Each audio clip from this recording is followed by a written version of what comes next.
जिंदा हूँ इस तरह के गम में।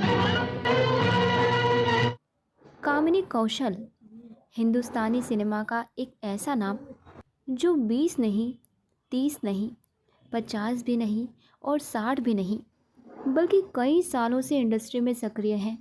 लीड हीरोइन के तौर पर फिल्मों में करियर शुरू करने वाली कामिनी कौशल 5 पीढ़ियों के कलाकारों के संग काम कर चुकी हैं। बदनाम ना हो जाए मोहब्बत का फसाना। कामिनी कौशल का जन्म हुआ था 24 फरवरी साल 1927 को ब्रिटिश भारत के लाहौर शहर में। माता पिता ने इन्हें नाम दिया था उमा कश्यप। ये उमा कश्यप से कामिनी कौशल कैसे बनी, ये कहानी हम आगे बताएंगे आपको। जाना ना दिल से दूर, आँखों से दूर जाके। कामिनी कौशल का परिवार एक पढ़ा लिखा परिवार था दोस्तों। इनके पिता प्रोफेसर शिवराम कश्यप जाने माने वनस्पति वैज्ञानिक थे। ये 5 भाई बहनों में सबसे छोटी थी। कामिनी कौशल का परिवार एक आधुनिक विचारधारा वाला परिवार था। इनके माता पिता बचपन से ही काफ़ी सपोर्टिंग नेचर के रहे और उन्होंने हमेशा अपने बच्चों को जीवन में कुछ अलग करने के लिए प्रेरित किया। ये दुनिया है यहाँ दिल का लगाना। कामिनी कौशल 10 या 12 साल की ही थी जब इनके पिता का देहांत हो गया था। इनके बड़े भाई जो पेशे से सर्जन थे, उन्होंने ही इनके परिवार को संभाला था। कामिनी कौशल बचपन से ही एक्स्ट्रा करिकुलर एक्टिविटीज़ में हिस्सा लेती रहती थी। छोटी सी उम्र से ही इन्होंने रेडियो नाटकों में काम करना शुरू कर दिया था। फिर रेडियो नाटकों का ये सिलसिला कॉलेज तक चलता रहा।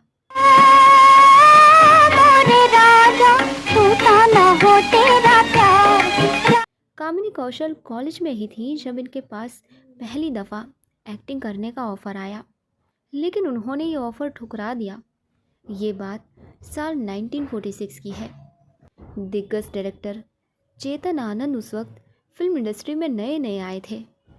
वो एक फ़िल्म बना रहे थे और फिल्म के लिए वो नए कलाकारों की तलाश कर रहे थे। और चूँकि चेतन आनंद की जान पहचान कामिनी कौशल के बड़े भाई से बहुत बढ़िया थी, तो वो कामिनी कौशल को भी अच्छी तरह से जानते थे। चेतन आनंद को पता था दोस्तों कि कामिनी कौशल तो रेडियो नाटकों में काम करती रहती हैं। उन्होंने एक दिन कामिनी कौशल को बताया कि वो एक फ़िल्म बना रहे हैं और चाहते हैं कि कामिनी कौशल भी उस फिल्म में काम करें। चूँकि उस ज़माने में फ़िल्मों में काम करने वालों को भारत में बहुत अच्छी नज़रों से नहीं देखा जाता था, तो कामिनी कौशल ने चेतन आनंद की फ़िल्म में काम करने से इनकार कर दिया।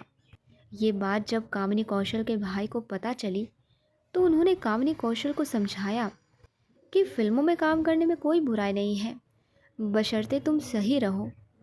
भाई की ये बात कहने पर कामिनी कौशल उस फिल्म में काम करने को तैयार हो गई और उस फिल्म का नाम था नीचा नगर। जाने उजाला कब आएगा। और उसी फिल्म में चेतन आनंद ने उमा कश्यप का नाम कामिनी कौशल रख दिया था। यूँ तो वो फिल्म बॉक्स ऑफिस पर कोई सफलता हासिल नहीं कर सकी थी, लेकिन प्रतिष्ठित कांस फिल्म फेस्टिवल में नीचा नगर को ग्रैंड प्रिक्स अवार्ड ज़रूर मिला था। जहां एक तरफ नीचा नगर को कांस फिल्म फेस्टिवल में मिले अवार्ड ने कामिनी कौशल को शोहरत दिला दी थी, तो वहीं उसी वक्त हुए देश के बंटवारे ने इनके मन को कई गहरे घाव दे दिए थे। कामिनी कौशल को लाहौर का अपना घर छोड़कर भारत आना पड़ा। देश के बंटवारे ने कामिनी कौशल को अंदर तक घायल कर दिया था। कामिनी कौशल का अगला ठिकाना बना मुंबई शहर। मुंबई आने के बाद कामिनी कौशल की ज़िंदगी में कई नाटकीय उतार चढ़ाव आए। उनकी बड़ी बहन की अचानक डेथ हो गई।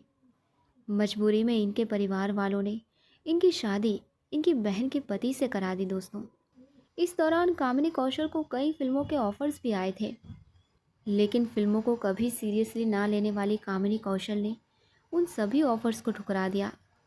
मगर जब एक दफ़ा दिग्गज निर्माता, निर्देशक, लेखक और अभिनेता गजानन जागीरदार इनके पास अपनी फिल्म जेल यात्रा का ऑफ़र लेकर आए, तो इन्होंने वो ऑफ़र तुरंत स्वीकार कर लिया, और वो इसलिए क्योंकि कामिनी कौशल गजानन जागीरदार की ही फिल्म राम शास्त्री देख चुकी थी और उन्हें वो फिल्म बहुत ज़्यादा पसंद आई थी। और इस तरह जेल यात्रा कामिनी कौशल के परिवार की दूसरी फिल्म बनी, और यही फिल्म शोमैन राज कपूर की पहली फिल्म भी थी। कामिनी कौशल ने अपने करियर में एक से बढ़कर एक फिल्मों में काम किया। साल 1948 में आग, शहीद, नदियाँ के पार, जिद्दी, किसके मन में जाए बसे हो, किसके मन में जाए।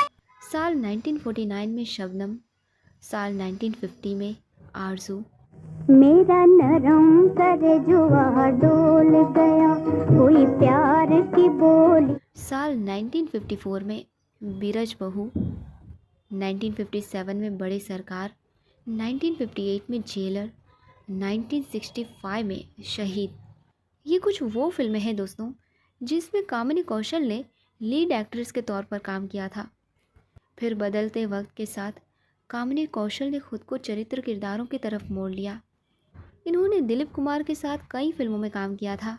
हम लाए प्यार के डोर, तू तोड़ सके तो तोड़, लगा ले जोर।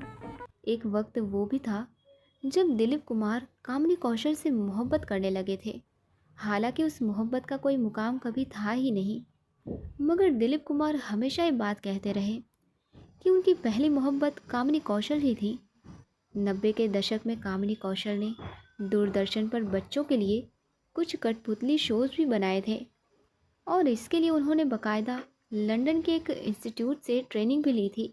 ना रूठ के मुझसे जा, कि मेरा दिल नहीं मेरे हाथ रे। गुजरते वक्त के साथ कामिनी कौशल ने फिल्मों में दादी नानी के किरदार निभाने शुरू कर दिए। आपको बता दें दोस्तों कि साल 2013 में आई शाहरुख खान की चेन्नई एक्सप्रेस में कामिनी कौशल ने उनकी दादी का किरदार निभाया था।